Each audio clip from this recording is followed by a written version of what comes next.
భగవద్భక్తులారా, తీర్థస్థానమైన నైమిషారణ్య వనప్రాంతంలో సూత పౌరాణిక మహారుషిని ఒక రోజున శౌనకాది మహామునులందరూ వినయ విధేయతలతో నమస్కరించి, గురువర్య, జప తప హోమ యజ్ఞయాగాదులు ఆచరించలేనివారు, వర్షానికి చలికి ఎండకి ఓర్పులేని మానవులు, సంసార బంధంలో చిక్కి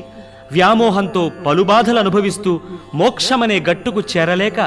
నీటి నుండి తీసివేయబడిన చేపలా గిలగిలా తన్నుకొనుచున్న వాళ్ల కోరికల నివారణకై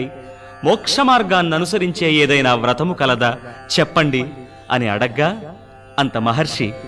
నాయనలారా,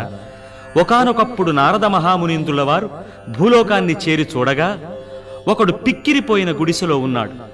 ఒకడు పెద్ద మిద్దెలో ఉన్నాడు, ఒకడు అహంకారంచే విర్రవీగుచున్నాడు. దొంగతనాలు, దోపిడీలు, హత్యలు ఇవన్నీ చూసిన నారద మునీంద్రుల వారి మనసు ద్రవించి